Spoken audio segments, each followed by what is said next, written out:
Yeah, a very good evening, dear esteemed viewer, and welcome to our today's edition of the Hermeneutics of Culture, Religion, and Politics.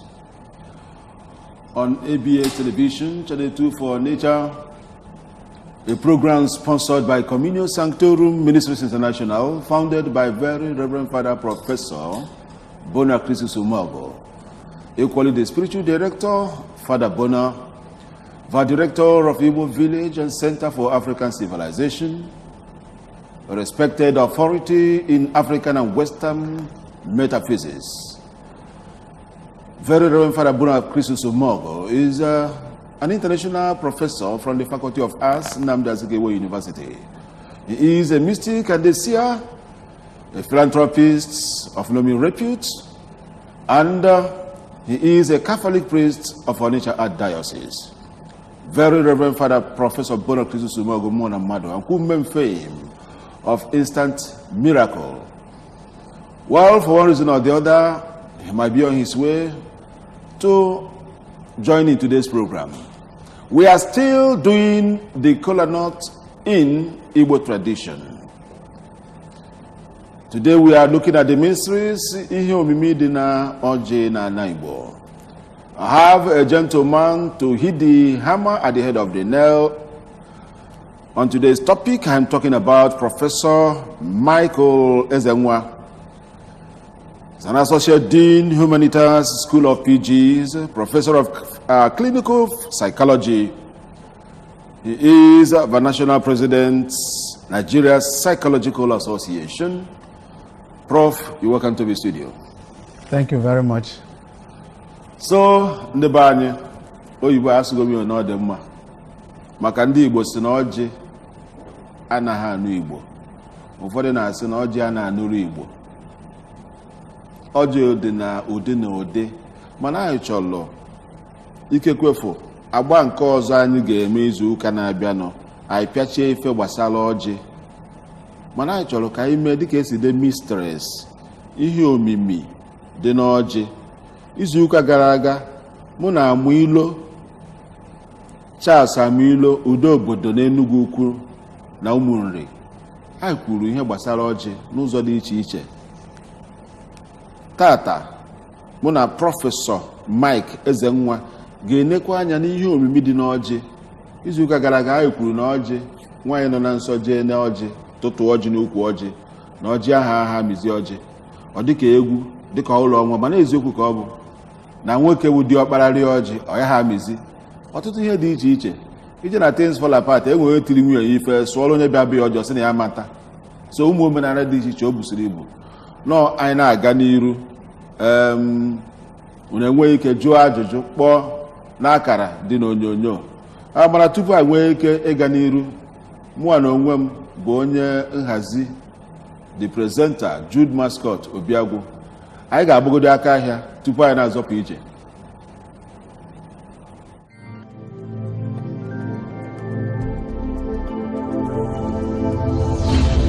Dear child of God, you are welcomed to Hermeneutics of Religion, Culture, and Politics with Very Reverend Father Professor Bona Christus Umago Mwana Mado, and who made fame of instant miracles, Father Founder and Spiritual Director of COMMUNIO SANCTORUM Ministries International, a supremely intelligent genius of Christ, a thoroughgoing Catholic priest, a professor of philosophy, and a respected authority in African and Western metaphysics, logics, theodicy, and mathematical philosophy. Very Reverend Father Professor Bona Christus Umago Mwana Mado is an international professor from the Faculty of Arts, Anambra University, Oka, Director, Igbo Village and Center for African Civilization, UNISIC, the man who is championing the cause of establishing an Igbo University as well as Jesus Christ University. Father Bona is a Catholic priest of Onitsha Archdiocese. He is a seer and a mystic, a polyglot and philanthropist of no mean repute. Come to Very Reverend Father Professor Bona Christus Umago Mwana Mado for warfare prayers, sacred exorcisms, stigmatization, transverbation, bilocation, invocation, miraculous transportation,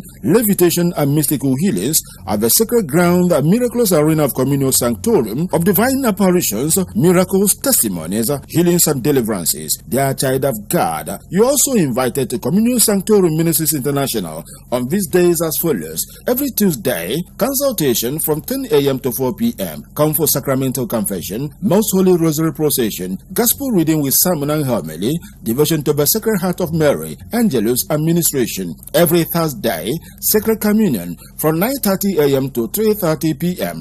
Come for sacramental confessions, Most Holy Rosary procession, Good News Bible reading with sermon and homily, devotion to the Sacred Heart of Jesus and Immaculate Heart of Mary, Angelus administration, as well as the Holy Mass. On Saturdays, Communion of the Saints, 9:30 a.m. to 3:30 p.m. Come for sacramental confession, Most Holy Rosary procession, gospel reading with sermon and homily, devotion to the Sacred Heart of Jesus and Immaculate Heart of Mary. First Friday/First Saturday, vigil 6 p.m. till dawn. On First Friday, devotion to the Most Sacred Heart of Jesus. First Saturday, devotion to the Immaculate Heart of Mary. Venue: behind Olivia Montage, former Tourist Garden, Agwaka. God bless you. Okomelo, ịma na n'oge gara aga anyị megasịrị ihe gbasara ọjị Igbo.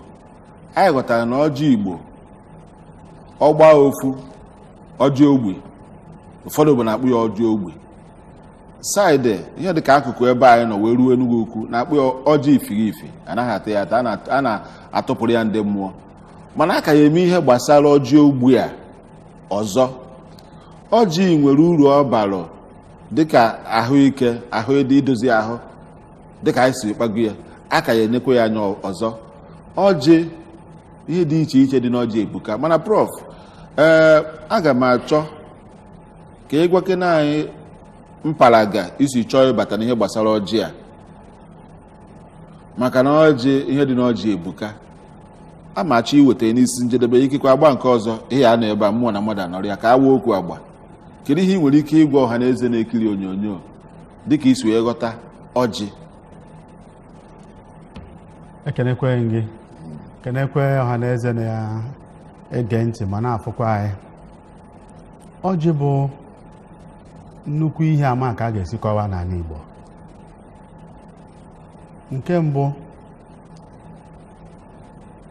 ihe ọ na-alụkarị, eji ọjị ekpe ekpere. Ịbịa bụ onye Igbo ọbụla, nwa afọ Igbo, ihe izi ọ ga-enye gị iji wee sị gị na ọ nabatara gị bụ ọjị. Onye eghe ọjị, o kwesịrị ịsa ihe ndị be a na-agba saa asụsụ ọjị, ya wesị gị ọjị adịkwana ahụ, anyị nwerekwa ọjị biko. Mana okwu ihe etu ahụ, onye eghe ọjị na bukwa akpa gị nawa. Ya ọjị bụ ihe eji asị onye ọbịa nnọọ. Ejikwa ọjị achụ aja. Na mbụ, ndị Igbo ihe dị agha mee asị ka eje kọrọ Chukwu. Ka ọ na-akọ Chukwu aha ka o ji ọjị na-ekwu mkpa ya, si Chukwu ya merie ya ebere, ya merie ihe ọ gaghị emenwu. Eji ọjị ekpe udo. Udo ihe ahụ ebe iwe dị, achọ ikwu maka ya bụ iwe. Ihe izi a ga-ewepụta bụ ọjị. Ndị be anyị si iweta ọjị wee dọọ anyị aka na ntị, si onye iwe dị biko ọnụma ya megịnị ya jụrụ. Ka ị na-awa ọjị ahụ, ka ị na-ekwu ihe gbasara ihe ndị agha ji wee bịa, ka ị na-asị Chukwu ya nyere anyị aka, ma ya nyere gị aka n'ihe ị chọrọ ikwu, ma ọ bụ ihe ị chọrọ ime, ma ọ bụ n'udo ị chọrọ ịkpazi. Ka ị na-ekwu ihe ndị a, obi ndị agha na-ada jee, ịma na ihe a ga-ekwu ga-enwe isi. Anyị nwa na-ahụ maka akọ na uche, ihe ndị oyibo kpọrọ psychology. Ịbịazie na nke kacha ka a na-akpọ clinical psychology, ofu mpara na ya bụ mmụta psychology. Anyị jikwa ọjị, ihe anyị chọpụtara na ọrụ anyị na-alụ ebe a, anyị na-ejikwa ọjị emega okwu enwe etu okwu ga-esi dịka okwu gbasara ezinụlọ ebe nsogbu dị, onye asị weta onye a ka egbuo, onye asị ka emee nke a. Oge ụfọdụ ha na-abịakwute anyị nwagoro maka akọ na uche dịka di na nwunye ma nne na nwa, ma ọ bụ ihe nsogbu ọzọ na-adapụta gbasara agwa ma ọ bụ akọ na uche. Ha bịakwute anyị fọ na-awụ ndị Igbo. Oge ụfọdụ anyị na-ejikwa ọjị dịka etu anyị si wee mụtakwara n'omenala. Iwetu ọjị wee sụọrọ tụmadụ ọnwụ onye nwoke nọ n'isi ya wee ije, kpọkụta nwoke ahụ kpọọ ndị ha na-asọ wee bịa dịka ndị ezinụlọ ya, iwepụta ọjị, itinyewe ọjị a ọnụ, gọrọ ya, ọ bịa o mezie ihe ebe ị na-ada ji. Ị na-atụnyezi ọnụ na ya bụ okwu, ma ọ wee okwu di na nwunye, ma ọ okwu nsogbu dị iche iche, ọ na-adaba n'ọdaba. Ya na nchịkọta, ọjị wụ ihe ama ka a ga-esi kọwa ya. Ọ dị n'etiti Igbo. Ndị be anyị na-asị na ndị Yoruba na-akọ ọjị, ndị Awụsa na-ere ya ere, mana ndị Igbo ụdị ndị na-ata ọjị, maka na o nwere usoro eji ata ọjị. Kwanyere ọjị ugwu, werekwa ọjị na-asụ n'olu ya wụ ọjị erika, ka ọ hagodu m otu a n'ọnụ. Ndị Awụsa Yoruba na-akọ ọjị. Awụsa dịka ọha ka ata, o ji ha tasị ọjị, eze ha echeji ya chaba uhie mana Igbo ji ọjị ekpe ekpere. Nke a bụ eziokwu. Ha ji ọjị abụ ọnụ, ha ji ọjị ekwu ekwuna. Yoruba na onwe ha ka Awụsa ewere eme tata nke ndị ka dị ndị Awụsa ata ọjị. Mana abịa n'akụkụ aha, iji malite okwu bụ na onye bịabeghị ọjị adọrọ na ihe asa asụsụ ọjị site n'egwu ya enwekwara ome ọjị. Mana onye bịara ubi ya ọsaghị asụsụ ọjị wa onye ọkwụghị isi onye ahụ ya bi n'Anambra ya ma na ihe ọ bịara enweghị isi n'obi adịrọ ya. Ya bụ na udo adọrọ nọ, ma ọ nwere mmanụ onye ahụ ọṅụghala nne ya, maka nwere ndị aṅụghala nne ha, ndị na-eme ihe aka ekpe ndị anaghị eme ihe n'ụdị ya. Ha enwere ike onye ahụ awụ na ọwụ ofunye ndị ahụ. Ọha na eze na-ekiri anyị n'onyonyo, anyị ga-enye nnukwu ohere tata maka ịkpọ kwuo ihe ịma maka ihe omimi dị n'ọjị, jụọ ajụjụ. Anyị azaghị ya tata, bọsị ọzọ aza ya. Akara ị ga-eji kpọọ anyị na-anya efu ya na onyonyo 09072972090, nke ọzọ 07062724192. Ihe anyị na-eme bụ ihe omimi dị n'ọjị, Kola Nut Mistress na omenala Igbo, in Igbo tradition. Prof, ịbịa na ọjị, enwere ndị na-aha kpere ekpere n'akụkụ obodo nsi bịa. Ebekata ikpere anyị na-asị ma nwoke ma ọchọkwa mmadụ ndụ. O jide ọjị ọsị onye biri onye si ibe ya ebina, ya were afọ buru anị. Onye ji afọ buru anị, onye ahụ anwụgodo. Ọsịkwa ogbu na nga onwe ha aka kpọkwa ya n'ogwu. He who tries to take what does not belong to him, ya nwee wound n'aka. Ewee na-akpọ anyị. Hello. Hello, good afternoon. Good afternoon. Kedu aha gị? Kedu ebe isi akpọ? Ọfọdịle na Abagana. Ọfọdịle ka ihe ị chọrọ ịjụ anyị ka were alụ ị na-atụta.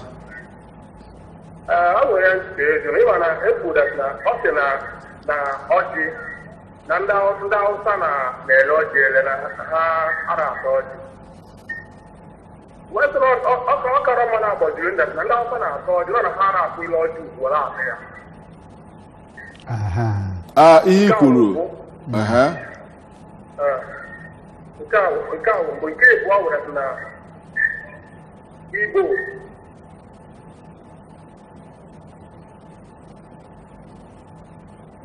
ekwu okwu omenala ekwucha anya kwụọ ya mkpọ otu ọha esi gbasị ya ekpere ka ọ na-esi ele so na ọ na-asụsụ usoro ma ejiri ọjị mesi ya ekpere so ọ dị very very important n'ala Igbo. Eziokwu. Ụfọdụ okwu adaha n'aja na ọjị n'Igbo na-eji ekpe ekpere ada ekpesa ya ọdị ire.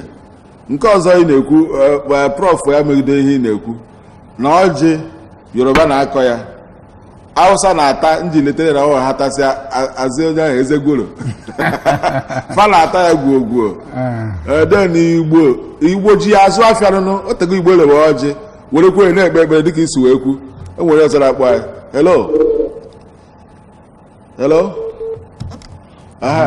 so ụfọdụ ama na prof ekweghị na-aza ya nna ụfọdụ ekene gị ihe kwuru bụ eziokwu ndị ugwu ndị ụmụ na ha na-ata ọjị kama na eji mmanụ wee taa akpụ mgbe m sị na ha na-ere ya ere onweghị ọhịa oriri ka ọjị ha na-ata ya anyị ncha na-ere ndị Igbo na-ere ndị Yoruba na-ere ndị Hausa na-ere mana atụrụ m ya dịka ilu ndị be anyị ndị na-akwụdoro ọjị mana ihe ọjị kwụ kwanyere ọjị ugwu wee were ọjị jee njem wee ọjị mee ihe were ọjị gosi na anyị wụ ndị Igbo dịka onye otu anyị si wee kwuo onye mụnye anyị n'ebe a si wee kwuo anyị nwa na ndị Igbo ọjị nwere ihe dị iche karịa n'ebe ndị Igbo nọ. Hello.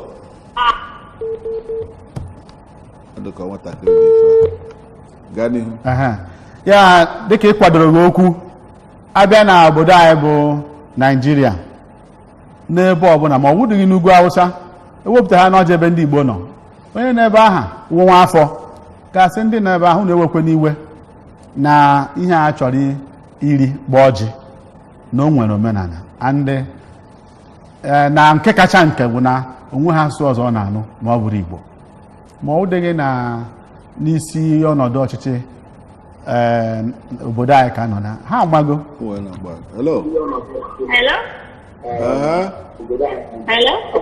Kedu onye na-akpọ kedu afọ gị ka ebe isi akpọ? Ọ mụ na-akpọ. Kedu afọ gị kedu ebe isi akpọ anyị? Ahụ Khadija Muhammad. Afọ m bụ Khadija Muhammad, esi m Ọka akpọ gị. Okay, ije nwa aṅụrị. Gbatuo volume TV gị ka anyị ihe na-ekwu gbatuo volume TV. Khadija Muhammad, abụ m onye Hausa. Okay, Khadija Muhammad. Khadija Muhammad. Gbatuo volume TV gị. Gbatuo volume TV ka anyị ihe na-ekwu ọfụma Khadija. Ngwa jụọ ajụ. Okay, anụ m n'ihe maka ọjị.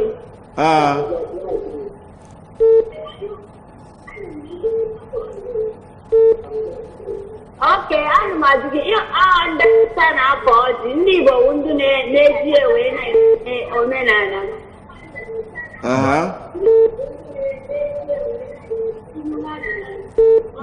Kedu ajụjụ gị?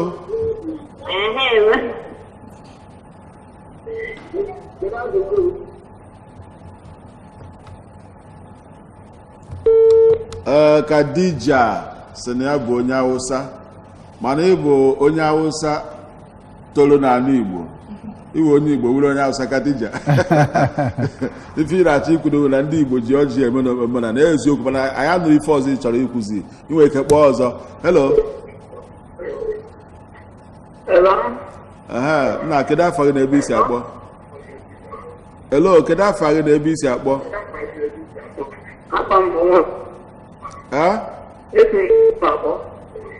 Nwosu nwa bụ eze kedu ebe isi akpọ? Ifitedunu. Ngwa ka efi na-ajụ Ifitedunu ma isi n'afọ ahụ nwa bụ eze ọnwụ ama eze Ifitedunu gaa n'iru jụọ ajụ ọnwụ ama eze. Ife na-akọwa maka ọjị bụ na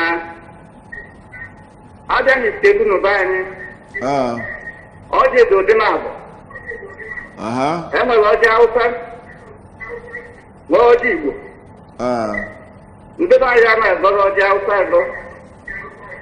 Ọjị Igbo ka anyị na-agba agọ.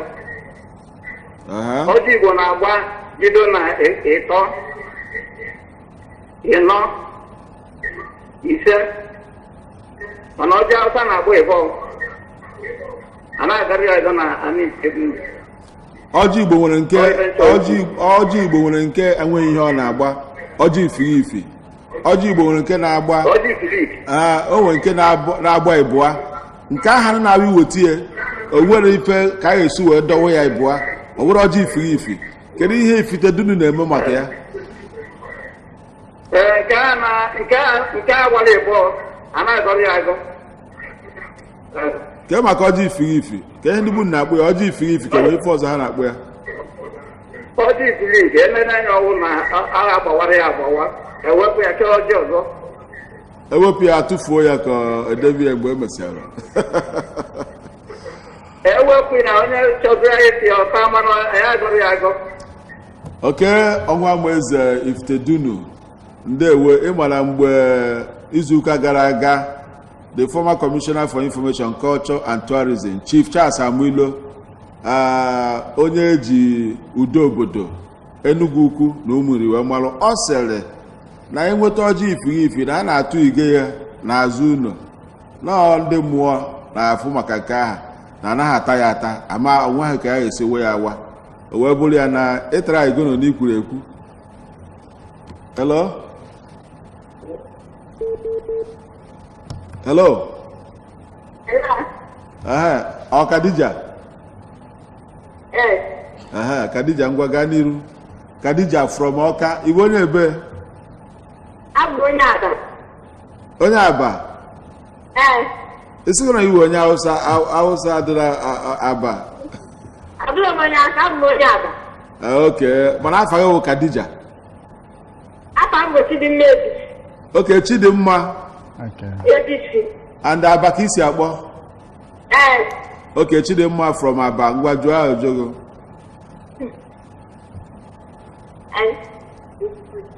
Jụọ ajụjụ na. Abịa na be anyị ọjị dị ụzọ na-enwe ọjị Igbo na ọjị Ugo. Nke anyị na-agụkarị bụ ọjị Igbo. Ọjị Igbo ka unu na-atakarị? Ka anyị na-agụkarị. Abịa mgbe anyị agụ ọjị, onye Igbo ọbụla na-ekpupusi okpu dị ya n'isi. Anya ka ntị ka ntị ahụ. Okay, ị mere ọfụma wee mara na ọjị ewu ekpere ka eji ekpe. Ife bata eji etinye okpu n'isi ma a na-aga ọjị. Ọ ka mma, ọ ya aka prọfesọ mma n'ọnụ. Prof ka m ntekwa onye nke a ka ezi ahịa ịbụa. Hello? Hello? Prof ọ sị na be ha wụ na-achọ ịgụ ọjị na ndị okenye na-ekpubu okpu. Ha na-ekpubusi okpu nwee nka nwunye nye ya. O nwere okwu ogologo okwu adị ọnụ ka mgbede maka na ihe o kwuru dị ka nwa afọ okwu onye azụrụ azụ na omenala Igbo eji ọjị dịka nsi kwuo mmadụ bịakwute gị mmadụ bịa be gị iwepụta ọjị ọ bụrụ na be anyị nna m wepụta ọjị dewe ya etu a na-eche onye anyị n'iru na-aga ọfọ na-eso ya na-ayọ Chukwu ya mere ya nke a na-agọ ihe ị ga na-ahụ ihe nkwalite sị ya dịrị onye a mma ihe ijiri bịa ya meta ezigbo mkpụrụ. Hello? Hello? Ihe ahụ na onye na-aga ọjị ga-edewe onwe ya ka onye na-ekwu. Hello? Hello? Hello? Hello? Gbatuo volume TV. Hello? Dịka m si kwuo eji ekpe ekpere ife onye na-ekpe ekpere na-ekwu okwu ka chi emeri ebere ma ọ ka chi emeri ihe ọ ga-apịakọnata arụ ihe okwu maka ikpupu okpu ọ ihe ndị mmadụ ji agwa onwe ha na-anọ n'ihu Chukwu okpukpu okpu o wee mepezie obi emepe mmụọ ya na-asị Chineke ya mere ihe dị etu a ọ na-agọ n'isi ya ọ na-agọ n'isi onye bịakwutere ya na-agọ isi ezinụlọ ya na-agọ n'isi ezinụlọ ya aha na-agọ n'isi obodo ka ọ dịrị onye ọbụla mma ya ọjị na-enye aka dịka ụzọ ma ọ ihe eji ewepụtara anya onye ọbụla na ọjị maka na ọ ihe eji ekwu okwu nyere onye kere anyị ncha. Ndewo. Daalụ. Hello. Hello.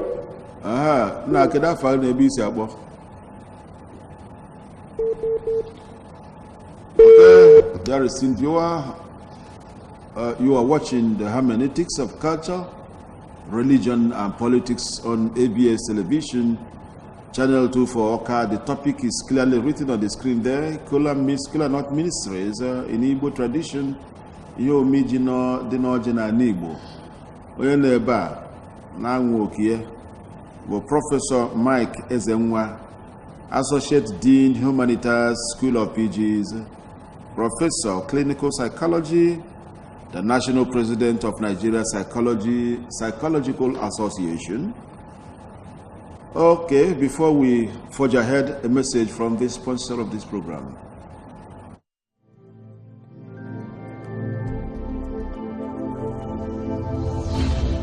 Dear child of God, you are welcomed to Hermeneutics of Religion, Culture and Politics with Very Reverend Father Professor Mado and Kumen Fame of Instant Miracles, Father Founder and Spiritual Director of COMMUNIO SANCTORUM Ministries International, a supremely intelligent genius of Christ, a thoroughgoing Catholic priest, a professor of philosophy and a respected authority in African and Western metaphysics, logics, theodicy, and mathematical philosophy. Very Reverend Father Professor Mado is an international professor from the Faculty of Arts, Anambra University, Oka, Director, Igbo Village and Center for African Civilization, UNISIC, the man who is championing the cause of establishing an Igbo University as well as Jesus Christ University. Father Bona is a Catholic priest of Onitsha Archdiocese. He is a seer and a mystic, a polyglot and philanthropist of no mean repute. Come to Very Reverend Father Professor Bona Mado for warfare prayers, sacred exorcisms, stigmatization, transverbation, bilocation, miraculous transportation, levitation, and mystical healings at the sacred ground and miraculous arena of COMMUNIO SANCTORUM of divine apparitions, miracles, testimonies, healings, and deliverances. Dear child of God, you are also invited to COMMUNIO SANCTORUM Ministries International on these days as follows. Every Tuesday, consultation from 10 a.m. to 4 p.m. Come for sacramental confession, Most Holy Rosary procession, gospel reading with sermon and homily, devotion to the Sacred Heart of Mary, Angelus, administration. Every Thursday, Sacred Communion from 9:30 a.m. to 3:30 p.m. Come for sacramental confessions, Most Holy Rosary procession, Good News Bible reading with sermon and homily, devotion to the Sacred Heart of Jesus and Immaculate Heart of Mary, Angelus administration, as well as the Holy Mass. On Saturdays, Communion of the Saints, 9:30 a.m. to 3:30 p.m. Come for sacramental confession, Most Holy Rosary procession, Gospel reading with sermon and homily, devotion to the Sacred Heart of Jesus and Immaculate Heart of Mary. First Friday / First Saturday, Vigil 6 p.m. till dawn. On First Friday, devotion to the Most Sacred Heart of Jesus. First Saturday, devotion to the Immaculate Heart of Mary. Venue behind Olivia Montage, former Tourist Garden, Agwaka. God bless you. Yeah, thank you and welcome back, dear esteemed viewer. We are still on Kola Not Mysteries in Igbo tradition. If I can only have before we meet the Noji, no man and Igbo. And we're not by I'm looking for na Chejo. Hello. Hello? Hello. Yeah?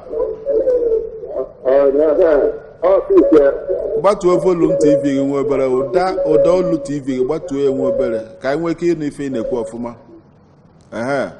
What can I find now? Can I find a bisabo? Peter or Chooks? Okay, Chris, okay, from Oka. What do I do now?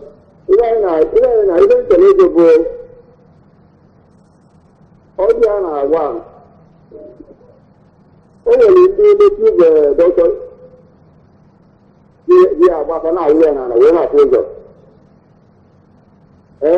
Na-enwe ndị na-awụ ya n'ala. Isiri enwe ndị na-awụ ya n'ala. Were na-afụ ụzọ na-akwa afa. Ife ọjị Igbo anyị a ka na-ajụ. Kedu spiritual value that ọjị a nwere ndị mmadụ ji agha eji agwa ya bụ ọjị na-awụ ya na-ekpe ekpere. The line of time is spiritual. Prof, ịnụ ihe o kwuru, ọ sị ndị mmadụ ji ọjị achụ àjà awụsa ya n'ụzọ. Kedu ike dị n'ọjị a? Kedu uru ọ bara na ihe gbasara ihe nke mmụọ? Ọ ya bụ ihe ọ na-ajụ n'elu. Ọ sị na ihe wu spiritual, mana kedu uru ọ bara? Maka na oge gara aga anyị na-ekwu maka ọjị, anyị kpatụrụ ihe dị otu aka na ebe nwaanyị nọ na nsọ jee n'ọjị osisi akụrụ naanị ọ yaghị ekwezi ame, dị ọkpararị ọjị ọ yaghị ekwezi ame, ụmụ ihe dị iche iche. O gosiri na e nwere ihe mmụọ dị n'ime ọjị a, mma na njọ dị n'ọjị. Mmadụ wezie ewu ọnụ ụzọ, kedu ihe ụlọ? Ihe mere bụ na uche dị ka akpa onye mee ọnyarụ nke ya. Ihe ọ na-ajụ maka ndị ji ọjị achụ àjà na ndị ji agba afa, abụrọ ndị be nchụàjà nke nji bụ dibịa agba afa, mana hello Hello. Gbachi azụ, go ahead. Dịka nsi kwuo, ị na-anya n'ịchụ àjà, n'anya n'ịgba afa, n'anya n'ekpere, ịfụ na ị ga-afụ ihe dị ka nne ojikọ ndị a ọnụ. Ikpe ekpere, ịchụ àjà. Onye na-achụ àjà, kedu ihe o bu n'uche? Kedu ihe kpatara eji achụ àjà? Ị na-anya n'akwụkwọ nsọ, ndị oyibo kpọrọ ịchụ àjà sacrifice. Kedu ihe sacrifice bụ? Kedu ihe eji eme ya? A na-eme sacrifice iji wee mezie ihe, iji wee ya ayịyọ, iji wee kpee ekpere. Ya dịka o si dị m n'uche, ọ dị nka enwere nke a na-akpọ evil sacrifice. Ọ dị nka anyị kwuchaa nke ọma, maka na ihe dị mma na ikwuo ya ihu ka ọma iru si gaa, ikwuo nke ọjọọ iru agbanwe. Ya dịka onye ji achụ àjà ma onye ji agba afa, na nghọta nke m, ọkwa dịka otu nne ekpere aha jikwa ya bụ okwu na-aga, mana n'ihe omimi dịzie bụzi ndị maara ọpa ya bụ ọrụ ịgba afa maọbụ ọrụ ịchụ àjà ga-akakọwa ya.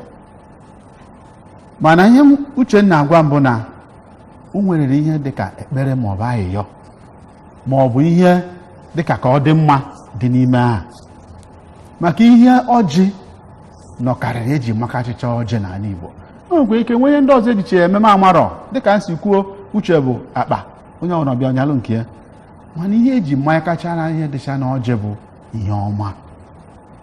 Eji ọjị egosi ihu ọma, eji ọjị ekpe ekpere. Ihe ndị a bụcha ihe dị mma. Hello.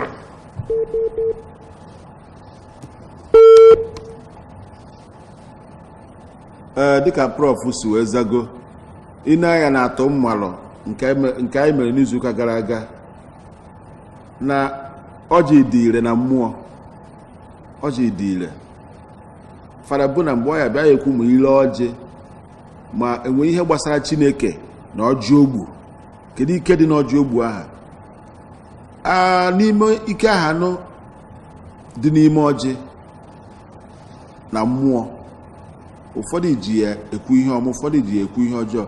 Prof, ya ka m ji ajụ gị oge a na enwere okenye na-akpọ ekpere, ọ na-asị ma ama were oke ya, makwa ama were ọnwụ. Ogbu na ebe ọ na-enwero aka kpọkwa ya n'ogwu.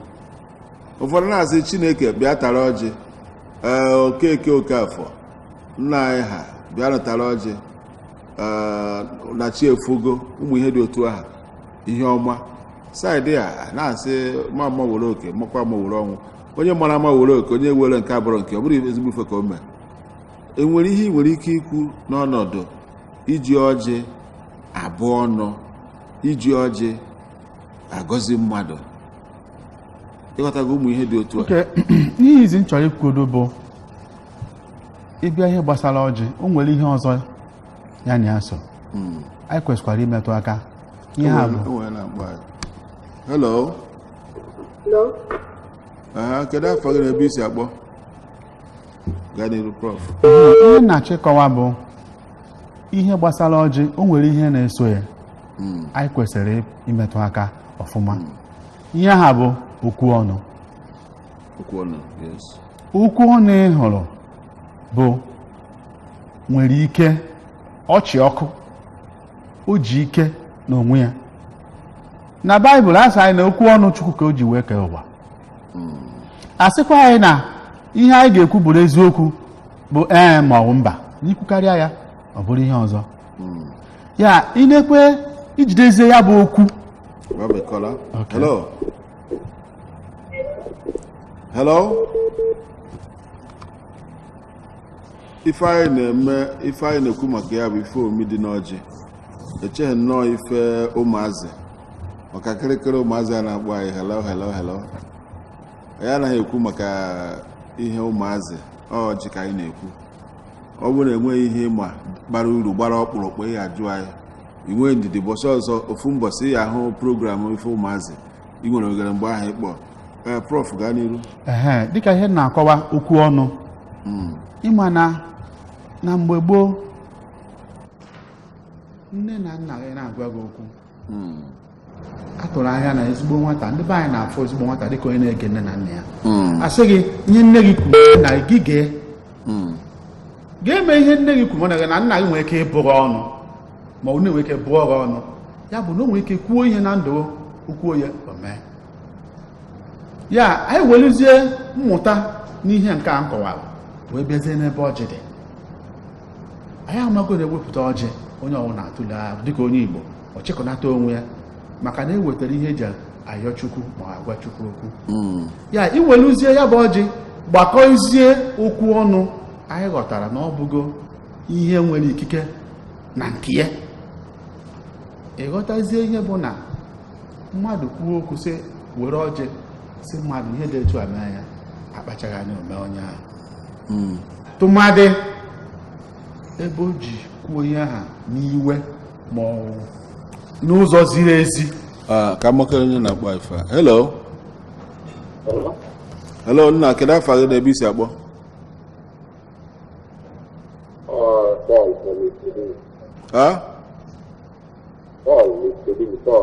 Paul Ifitedunu ngwa Paul jụọ ife ị chọrọ ịjụ ma ọtụta alụ ịchọ ịtụta jụọ ajụjụ ma ọtụta alụ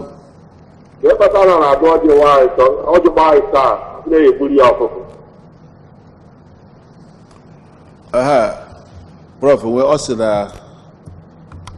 o buru ụzọ kwuo ọjị gbaa ịtọ ọsọkwa ọzọ ọjị gbaa ịsaa asị na ya egburi ọkụkọ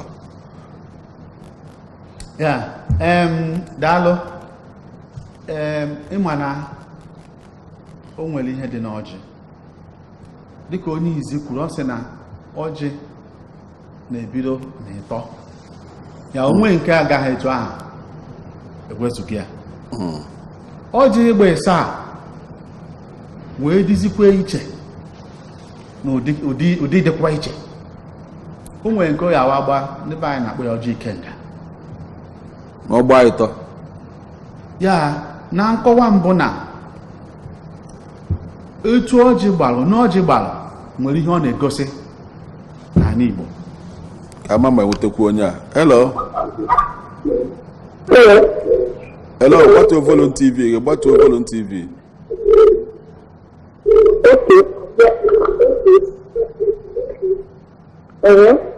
hello ngwa jụọ ajụ kedu afọ gị ka ebe isi akpọ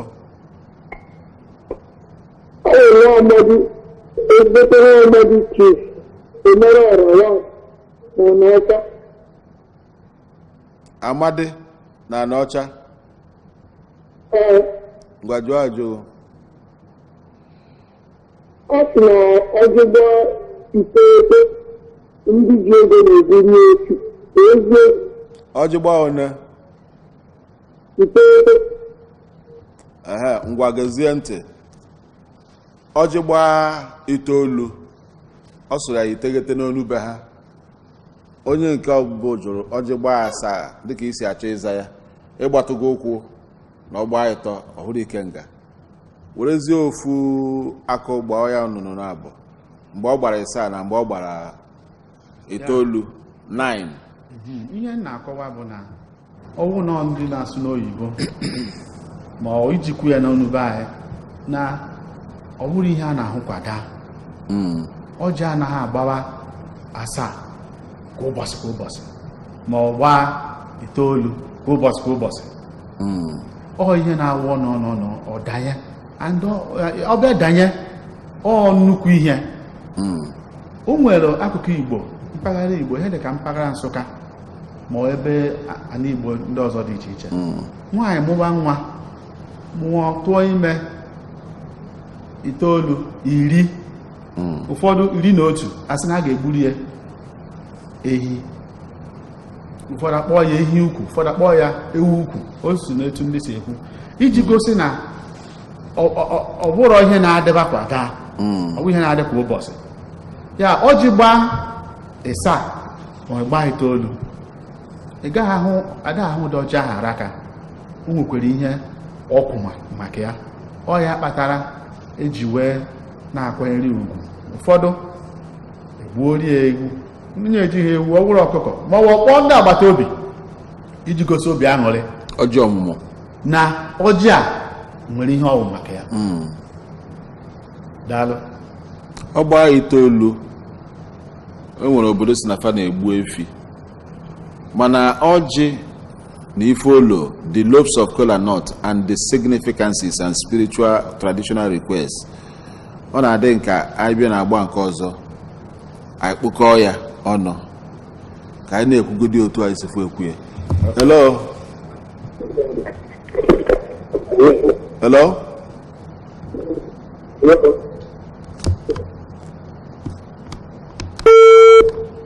Yeah, dear listening viewer, you are watching Hermeneutics of Culture, Religion and Politics on ABS Television, Channel 2 for Oka. And the topic for today is Kola Nut Mysteries in Igbo Tradition, Iyo Midinogen and Igbo. And with me here in the studio is Professor Mike Ezenwa, Associate Dean, Humanities, School of PGs, Professor of Clinical Psychology, and National President of Nigeria Psychological Association. Jude Mascot of Biagu presenting. And let's get this message. Let's know. Hello. Hello? Yeah, na can I follow the busy abo? Oh, it's from our Ikechukwu Ifitedunu. Gwajuajo. Look, you never talk to men and Igbo now. That's not what I want to do. No, I think I can why I'm a lot of like it.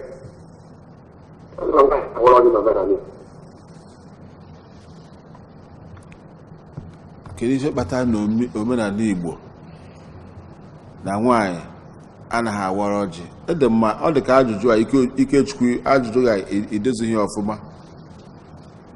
Nwaanyị anaghị awa ọjị n'ebe nwoke nọ. Nwaanyị na-awa ọjị, ụmụ nwaanyị na ụmụ nwaanyị gbaa prof.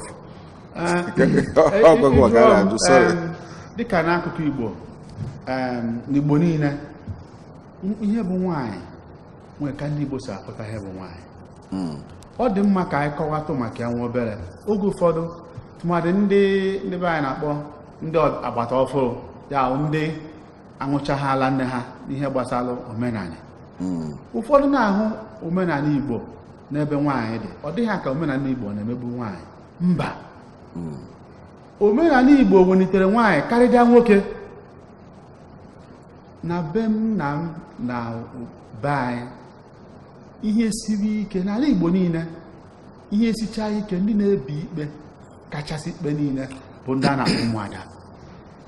Ụmụada bụ ọgụnụzi kpatara na ụmụ nwaanyị na-abịazi ka m bịa n'ọjị. Ihe njisi ka ịbịa ndị Igbo, anyị nwere omenala, anyị ji bụrụ ndị Igbo. Nwaanyị sọnsọ na nwaanyị anaghị awa ọjị. Mgbe a sị na nwaanyị anaghị awa ọjị, ọ inu ka a tọrọ. dịka abịa etu anyị si ekwu eji nwaanyị a na-ewepụta ọjị wee na-anabata mmadụ. Nwaanyị a na-alụ n'ụlọ ga-eje weta ọjị, sachaa ya, tinye ya na nkwa ọjị wee bunye n'utie. Ihe ọwụna nwere ka esi eme ya. Omenala ndị Igbo bụ na ọjị eweta ọjị, nwoke ka anyị gbakwunye ajụjụ. Hello, gbatuo ekwentị gaa n'iru.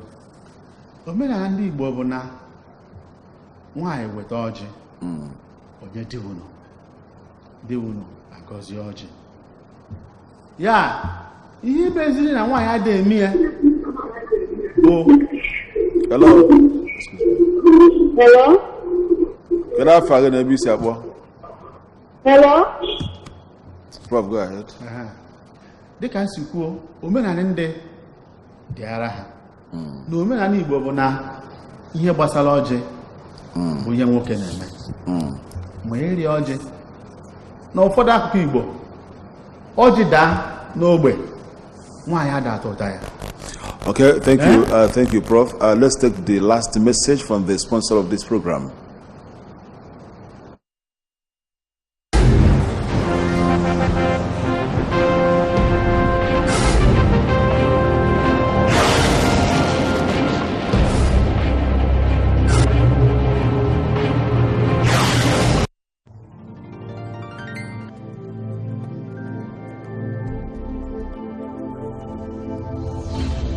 Dear child of God, you are welcomed to Hermeneutics of Religion, Culture, and Politics with Very Reverend Father Professor Bonakrisus Umogumuna Mado, and Kumen Fame of Instant Miracles, Father Founder and Spiritual Director of COMMUNIO SANCTORUM Ministries International, a supremely intelligent genius of Christ, a thoroughgoing Catholic priest, a professor of philosophy, and a respected authority in African and Western metaphysics, logics, theodicy, and mathematical philosophy. Very Reverend Father Professor Bonakrisus Umogumuna Mado is an international professor from the Faculty of Arts, Anambra University, Oka, Director, Igbo Village and Center for African Civilization, UNISIC, the man who is championing the cause of establishing an Igbo University as well as Jesus Christ University. Father Bona is a Catholic priest of Onitsha Archdiocese. He is a seer and a mystic, a polyglot and philanthropist of no mean repute. Come to Very Reverend Father Professor Bonakrisus Umogumuna Mado for warfare prayers, sacred exorcisms, stigmatization, transverbation, bilocation, miraculous transportation, levitation, and mystical healings at the sacred ground and miraculous arena of COMMUNIO SANCTORUM of divine apparitions, miracles, testimonies, healings, and deliverances. Dear child of God, you are also invited to COMMUNIO SANCTORUM Ministries International on these days as follows. Every Tuesday, consultation from 10 a.m. to 4 p.m. Come for sacramental confession, Most Holy Rosary procession, gospel reading with sermon and homily, devotion to the Sacred Heart of Mary, Angelus, administration. Every Thursday, Sacred Communion from 9:30 a.m. to 3:30 p.m. Come for sacramental confessions, Most Holy Rosary procession, Good News Bible reading with sermon and homily, devotion to the Sacred Heart of Jesus and Immaculate Heart of Mary, Angelus administration, as well as the Holy Mass. On Saturdays, Communion of the Saints, 9:30 a.m. to 3:30 p.m. Come for sacramental confession, Most Holy Rosary procession, Gospel reading with sermon and homily, devotion to the Sacred Heart of Jesus and Immaculate Heart of Mary. First Friday / first Saturday, vigil 6 p.m. till dawn. On first Friday, devotion to the Most Sacred Heart of Jesus. First Saturday, devotion to the Immaculate Heart of Mary. Venue behind Olivia Montage, former Tourist Garden, Agwaka. God bless you. Prof, ụzọ ife bụ aka ihe eme. Nke mbụ, kọwaa ọfụma nwa ọ na-awa ọjị ma ọ na ha na-awa ọjị n'ala Igbo. Nke abụọ, ihe ị nwere ike ịgwa ọha na eze na-ekiri n'onyonyo maka oge anyị agwụgo. Apịachi. Daalụ. Omenala Igbo nwaanyị ada awa ọjị. Nke ọzọ na-ekwu bụ ndị Igbo ka anyị jisi n'ike jide asụsụ anyị, ka anyị kwalite omenala Igbo. Asụsụ bụ ihe eji ama mba. Ịtụfuo asụsụ gị, ịtụfuo omenala gị, o nwere ọzọ onye bụ. Daalụ. So, very esteemed viewer, this is where we call it a day in our today's edition of Hermeneutics of Religion, Culture and Politics on ABS Channel 24 Oka. It has been a very nice moment with Professor Mike Ezenwa, Associate Dean, Humanities, School of PGs, Professor of Clinical Psychology, of our National President of Nigeria Psychological Association. Prof, I want to say a very big thank you, this time in Igbo language, but Nasege. Dalo dịka isi wee zaa oku anyị kpọrọ go mana ọha na eze na-ege ntị abịa n'izu ụka ọzọ ihe anyị mee tata ka anyị ga-emekwa mana anyị ga-eme ya n'ụdị ọzọ pụrụ iche a ga-eme ya n'ụdị gonwe ịmata enwere uru ọjị na-aba dịka ahụike enwere ihe ọjọọ ọjị nwere ike imeghe n'ahụ ụmụ ihe dịgasịrị uru ụmụ ihe ndị ewukọta anyị agbasakwu aka ọfụma wee kwuo ya ana m eche mgbe aha na mmụọ na mmadụ fara bụ na ya nụ ya Prof ndewo daalụ ndị gere anyị ntị anyị na-ekenekwa unu maka ige anyị ntị mụ onwe m Jude Mascot Obiagwo na-asị ọha na eze na-ekiri anyị deme